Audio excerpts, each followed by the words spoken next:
Hello WhatsApp ভাই brother, welcome to my first blog. তো guys আজকে আমার একটা মেয়ে ফ্রেন্ডের বিয়ে, তো এই জন্য আমরা সবাই চলে এসেছি আমাদের ভাই ব্রাদার সবাই মিলে। তো যেহেতু বিয়ের খানা লেট হতে যাচ্ছে, সেহেতু আমরা একটু ঘুরে ফিরে আড্ডা জমতেছি, সবাই সবাই একটু আড্ডা দিতেছি এবং সবাই মিলে গল্প সল্প করতেছি। তো যেহেতু গল্প সল্প করতেছি, সব ফ্রেন্ড সার্কেল মিলে আমরা বাইরে চলে এসেছি। বাইরে চলে এসে একটু বলতেছি সবাই মিলে আড্ডা উড্ডা দিব। তো আড্ডা দিব কি আর ভাইয়া, আমাদের মাঝে এই যে দেখতেছেন, এটা আমার বন্ধু। ওই লাইফে ওই ভালো একটা কিছু করবে আশা আমরা জানি, কিছু করতে পারুক আর না পারুক, ওই দালালগিরি ভালো করতে পারে। সে আমার বেস্ট ফ্রেন্ড, ওরে কাজী দালাল বলে সবাই চিনি। ওর ওই যে পিছনে কুত্তার মতো যে খুয়াইতেছে, ওই আমাদের ওইটা আমাদের বেস্ট ফ্রেন্ডের মধ্যে পড়ে। আমরা সকলেই বেস্ট ফ্রেন্ড। যেহেতু ওই একটু বেশি বকে, কারণ ওর স্বপ্ন এমপি হবে, ঢাকা 3 বিলে এমপি হবে। এটা হলো তো গাইজ আপনাদেরকে বলতে বলতেছে, এটা হলো ঢাকা কেরানীগঞ্জ হাসনাবাদ। তো গাইজ ওই তো আর কি বলবো আমি, ওই আমাদের মাঝে সবচেয়ে এখানে হাস্যকর একটা মানুষ। তো দেরি না করে চলে এসে আমাদের খাবার টেবিলে। তো দেখুন গাইজ, এই আমার বান্ধবীটা, মানে কি বলবো, আমরা সবাই কমাই কমাই লইছি। আমার ওই রাক্ষস কোনো কিছু কম না। দেখুন 1 প্লেট ভরিয়ে নিয়েছে খাবার। যাক, খাওয়া নিয়ে বেশি কথা বলা ভালো না। ওরা তো খাক, যার খাওয়ার ইচ্ছা সে খাইবো, সমস্যা কি? খাওয়ার টেবিল যত দেওয়া আছে খাইবো। ওই যে মোটা আগে দেখতে পাচ্ছেন, ওও কিন্তু কম খায় না, ওও 3 জন এখানে একলা খাইছে। তো দেরি না করে শুরু করা যাক। আমাদের ইন্টারেস্টিং যে কথাটা, সেটা হলো আমরা খাওয়া দাওয়ার পরে যা দেখি আমাদের প্রিয় বান্ধবী তার স্বামীর সাথে কথা বলতেছে। আর ইন্টারেস্টিং হলো এটাই, তার স্বামী এখন বিদেশে।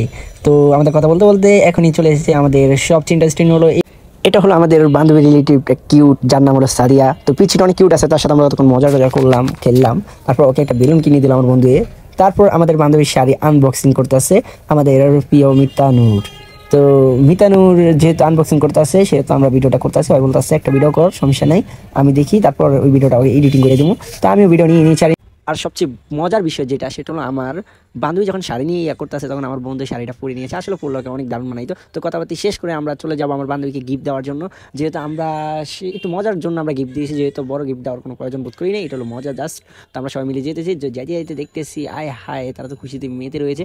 তো মূলত টাকা ইম্পর্টেন্ট না, মূলত মানুষের খুশিটা ইম্পর্টেন্ট। সবার মুখে যে হাসিটা দেখতে আসি, আমার থেকে অনেক ভালো লাগছে, আবার আমার বান্ধবী আরও একটা মজা করলাম। তো গাইজ, ভিডিওটা ভালো লাগলে অবশ্যই আমার চ্যানেলটিকে সাবস্ক্রাইব করবেন আর আমাদের পাশে থাকবেন। আর অবশ্যই যদি ভুল টুটি থাকে তাইলে ক্ষমার দৃষ্টিতে দেখবেন।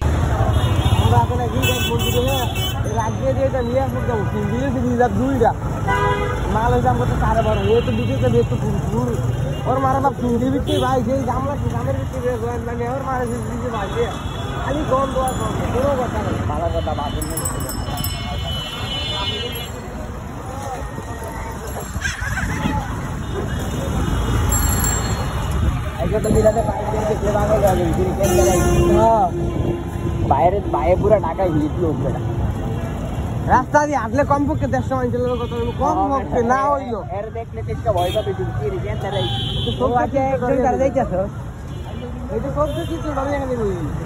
এটা সব কিন্তু একটা গরু ছিল। আমার জীবন আমার বাপ ডিসপেক্ট করে না, আমি জীবন আমি পারুম রে বাবা, আমি পারুম। এলা আতুস তো দিও আমার ডিসপেক্ট করে না, তুই দিও কে? আমি খালি একটা জিনিস দিয়ে ঠিক করতে পারবি, সেগুলো টাকা।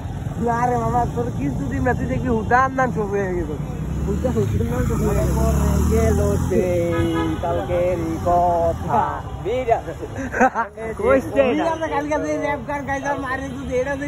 ভাই, আপনার